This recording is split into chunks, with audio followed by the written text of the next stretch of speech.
जो बात करते हैं मोह माया से दूर रहो, जो बात करते हैं कि संसार से दूर रहो, जो बात करते हैं कि परिवार से दूर रहो, लेकिन अक्सर वही लोग सबसे ज़्यादा माया में ग्रसित देखे जाते हैं।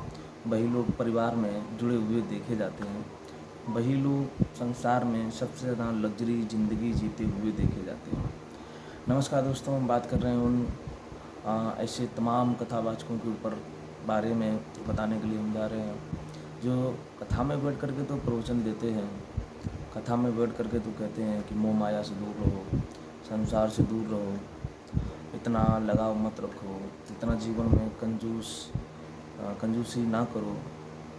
तो आइए दोस्तों, हम बात करने वाले हैं उन तमाम इंटरनेशनल कथावाचकों के बारे में, चाहे वो कोई भी कथावाचक हो, बड़े से बड़ा कथावाचक हो जो विदेशों में भी जाकर के कथा कह रहे हैं और जिनका जीवन एक लग्जरी बन चुका है, जिनका घर मकान, उन तमाम ज़िंदगी के पहलू जिनके बारे में आप कल्पना भी नहीं कर सकते हैं, ऐसी ज़िंदगी वो कथावाचक जी रहे हैं।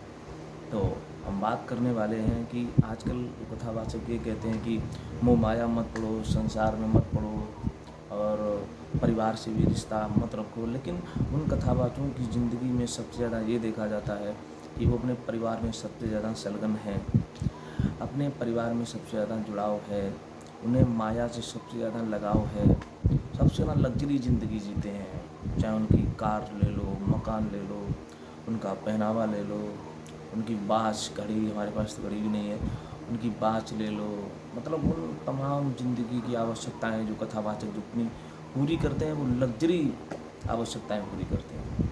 तो माँ भी चाहेंगे, हम किसी कथावाचक का विरोध नहीं कर रहे हैं, लेकिन इस वीडियो के माध्यम से हम ये बताने आए हैं कि बहुत से लोग कहते हैं कि मोह माया, माया क्या है। सबसे पहली बात, इस संसार में जो भी दिखाई दे रहा है, जो हमारी इन स्थूल आँखों से समाज में, जो संसार में जो भाषित दिखाई दे रहा है, जो दृश्य जिसे हम देख रहे हैं स्थूल जगत में, ये सारा का सारा स्थूल जगत में जो दिखाई दे रहा है ये सब माया है। तो अब अगर माया से हम लोग लगाव, माया से दूर रहेंगे तो फिर चलना भी मुश्किल हो जाएगा। तो हमारा कहने का मतलब ये है, जो कथावाचक कहते हैं कि माया से दूर रहो, अच्छी बात है, बढ़िया बात है, माया से दूर रहना चाहिए, ज़्यादा लगाव नहीं रखना चाहिए। और कहते हैं कि संसार से, परिवार से लगाव कम रखना चाहिए, बहुत अच्छी बात कहते हैं। लेकिन साथ साथ उन्हें ये भी देखना चाहिए कि खुद की ज़िंदगी कितनी लग्जरी जी रहे हैं। कथा में बैठकर तो प्रवचन करेंगे कि माया से दूर रहो, संसार से दूर रहो, परिवार से दूर रहो, लेकिन जब तुम उनका बैकग्राउंड पीछे से देखोगे तो सबसे ज़्यादा इश्क और अयाशी का अड्डा उन कथावाचकों का है जो ये समाज में आकर के कहते हैं कि माया से दूर रहो, पैसों से दूर रहो, क्या करना। जो ये कहते हैं तो सबसे ज़्यादा उनकी ज़िंदगी में अक्सर कर देखा जाता है कि वो अपनी ज़िंदगी में सबसे ज़्यादा माया से जुड़े हुए होते हैं। जिनकी गाड़ियाँ करोड़ों करोड़ों की गाड़ियों पे चलते हैं, करोड़ों करोड़ों का मकान बना हुआ है, बिल्डिंग, बड़े बड़े फ्लैट बने हुए हैं, लाखों रुपए के कपड़े पहनते हैं, लाखों रुपए उन कथावाचकों की या कथावाचकों के मेकअप पे खर्च हो जाते हैं। वही हमारी ये भारत भूमि की जनता को मूर्ख बनाने का काम करते हैं। ये कहते हैं कि माया से दूर रहो। हम कथा, भगवान की कथा का विरोध नहीं कर रहे हैं, वेद शास्त्रों का विरोध नहीं कर रहे हैं, क्योंकि मैं भी खुद एक सनातनी हूँ, कट्टर सनातनी हूँ। लेकिन मेरे कहने का मतलब ये है, अगर हम किसी चीज़ का विरोध करते हैं तो हमें भी उस चीज़ से दूर रहना चाहिए। अगर हम विरोध करते हैं कि माया से दूर रहो तो हमें भी माया से दूर रहना चाहिए। हम विरोध करते हैं कि बुरी चीज़ों से दूर रहो तो हमें भी बुरी चीज़ों से दूर रहना चाहिए। मनसा वाचा कर्मणा, कथावाचक मन कर्म वचन से एक होना चाहिए।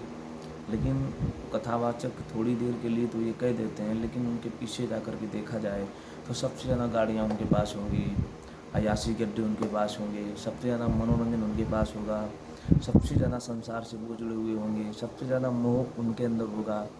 तो क्या ऐसे हमारे समाज का, हमारे भारत की जनता का भला होगा तुम्हारी कथा सुनने से? बिल्कुल भला नहीं होगा।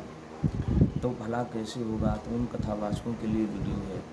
अगर हम कह रहे हैं, पहली बात तो कोई भी कथावाचक ये ना कहे कि मोह माया से दूर रहो। माया से दूर रहना नहीं बताया है। माया को पैसे को, धन को, अर्थ को धर्म के साथ किस तरीक़ा से जोड़ के चलना है, ये बताना आवश्यकता है, ये बताना ज़रूरी है। लेकिन आजकल कथावाचक सीधा कह देते हैं मोह माया मत पढ़ो, ऐसा करो, ऐसा मत करो, ये सब मत करो, फलाना ठिकाना। ये उनकी कमज़ोरी है। हमारा उद्देश्य सिर्फ यही है, उन कथावाचकों के लिए गाइडलाइंस, हमारी एक सॉल्यूशन यही है। कथा में जब भी बताया जाएगा तो सिर्फ ये बताना ज़रूरी है कि माया, पैसा, धन, अर्थ कमाना बुरा नहीं है, लेकिन उस अर्थ को कहाँ लगाना है ये डिपेंड करता है हमारे तुम्हारे ऊपर। तो यही हमारे शास्त्र, हमारे वेद, हमारे ग्रंथ, हमारे संत महामुनि लोग यही समझाते हैं कि पैसा कमाना बुरा नहीं है, लेकिन पैसा को धर्म के क्षेत्र में लगाना अच्छा है, बुरे क्षेत्र में, नकारात्मक क्षेत्र में, गलत क्षेत्र में लगाना बुरा है। तो हमें माया से दूर नहीं रहना है, हमें माया के पास ही रहना है। लेकिन भगवान श्री कृष्ण ये भी कह रहे हैं कि कर्म कर, फल की इच्छा मत कर। यानी कि हम कर्म तो करते रहेंगे लेकिन हम जुड़ेंगे नहीं। भगवान ये भी कह रहे हैं ज़्यादा जुड़ाव भी नहीं होना चाहिए। पैसा कमाना बुरा नहीं है, लेकिन पैसे में जुड़ जाना, धन में ही आसक्ति हो जाना, संसार में ही आसक्ति हो जाना, अपने पद में ही आसक्ति हो जाना। आज हमारे पास हज़ारों हज़ारों लोग, करोड़ों करोड़ों लोग जुड़े हुए हैं, फैंस फॉलोइंग है, आज हमारे पास इतना सब कुछ है, इसी में ही आसक्त हो जाना, वहीं पे फिर पतन शुरू हो जाता है। मेरे कहने का मतलब है, जो भी कथावाचक या हम आप जो भी संसार के प्रत्येक उन समस्त जीवधारियों, समस्त मानव जाति के लिए है कि किसी चीज़ में प्रभु की बनाई हुई सृष्टि में आसक्त ना होना, ये सबसे बड़ी उपलब्धि है हमारे जीवन में। लेकिन आजकल कथावाचक हम देखते हैं और लगातार वीडियो भी आती रहती हैं कि वो इनमें सबसे ज़्यादा आसक्त हैं, पैसे में सबसे ज़्यादा आसक्त हैं, माया में सबसे ज़्यादा आसक्त हैं। उनकी एक ऐशो आराम की ज़िंदगी है, लग्जरी गाड़ियों पर चल रहे हैं, लग्जरी खाना है, लग्जरी पहनना है, लग्जरी बेड है, उनका पूरा सिस्टम, जो ज़िंदगी लाइफ स्टाइल है, टोटल लग्जरी है। और तुम कह रहे हो कि मोह माया मत पढ़ो, पैसा मत पढ़ो। कैसे कथावाचक है? कथावाचक का अर्थ एक योद्धा होता है। कथावाचक का अर्थ एक सनातन संस्कृति को बचाना, सनातन की परंपरा को बचाना और ऋषि मुनियों का जीवन जीना और ऋषि मुनि के बताए हुए रास्ते पे ही चलना, वेद शास्त्रों के बताए हुए रास्ते पे ही चलना। तब तो आप असल में कथावाचक हो सकते हैं। लेकिन क्या है कि थोड़ी देर के लिए गद्दी पे बैठ करके भगवा गेरुआ कपड़े पहन करके हम प्रवचन दे के चले गए, उसके बाद में हमारी ऐशो आराम की ज़िंदगी चल रही है, तो इससे ना आपका भला होगा ना हमारे समाज का भला होगा। अगर हमें अपने समाज का भला करना है तो मन, वचन, कर्म से एक ही बनना पड़ेगा। जो हम करते हैं वही हमें अपने जीवन में भी उतारना पड़ेगा, जो हम बोलते हैं वही हमें करना भी पड़ेगा, जो हम पढ़ते हैं हमें भी उस रास्ते पे चलना पड़ेगा। आप किसी कथावाचक से कह दो कि ना तो हम बैरागी हैं, ना महात्मा है, ना साधु हैं। जब कोई प्रश्न आ जाता है, जब कोई पूछ देता है, जब कोई इस जगह फंस जाते हैं तो कहने लगते हैं भैया ना हम कोई महात्मा है, ना साधु है, ना साध्वी, हम तो एक आम लड़की हूँ या आम लड़का हूँ। तो फिर कथावाचक क्यों बने आप? फिर ये डिग्री काय को ले ली, फिर ये वर्दी, ये झंडा क्यों उठा लिया कथावाचक का? कथावाचक को क्या ये बेवकूफ़ समझते हैं? कथावाचक को एक कायर समझते हैं? कथावाचक का अर्थ मतलब ये है कि वो केवल प्रवचन देने के लिए उतनी देर के लिए कथावाचक है, उसके बाद में वो भ्रष्ट हो जाए। क्या ऐसे हमारे कथावाचक थे? ऐसा नहीं है। कथावाचक का भी एक नियम, एक जीवन में नियम, एक संयमित जीवन होना चाहिए। कथावाचक भी मन कर्म वचन से एक होना चाहिए। कथावाचक भी ब्रह्मचर्य को धारण करते हुए आगे चलना चाहिए। कथावाचक या शास्त्री या विद्वान या पंडित, तो इनको भी अपने जीवन में मन कर्म वचन से एक होकर के चलना चाहिए। अपने जीवन में हमें क्या करना है, सही से थोड़ा सोच समझ करके ज़िंदगी को एक सही रूप से व्यवस्थित करते हुए चलना चाहिए। लेकिन आज क्या है, उपदेश तो बड़े बड़े प्रवचन दे रहे हैं, बड़ी बड़ी बात कर रहे हैं, लेकिन उनका खुद का जीवन इतना गिरा हुआ है कि आप सोच भी नहीं सकते। तो असल में कथावाचक वही हैं जो हमारे पुराने ऋषि मुनियों के आधार पर, ग्रंथों के आधार पर, शास्त्रों के आधार पर चलते हैं।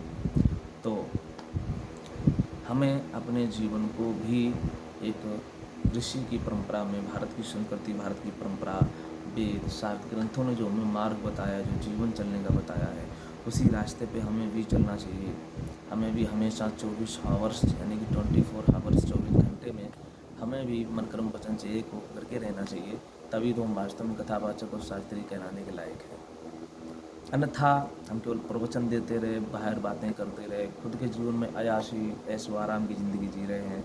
खुद की ज़िंदगी एक विदेशों की तरह ज़िंदगी जी रहे हैं, खुद एक लग्जरी ज़िंदगी जी रहे हैं, तो वास्तव में हम दरअसल में कथावाचक कहलाने के अधिकारी नहीं हैं।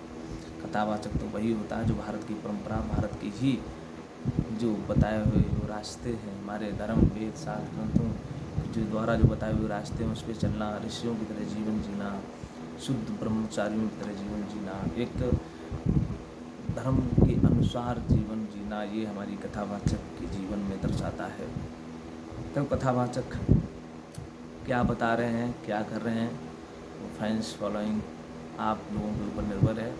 आप लोग क्या समझते हैं, आप लोग हमारी बातों से कितने संतुष्ट हैं, अपनी कमेंट इनबॉक्स में ज़रूर देना।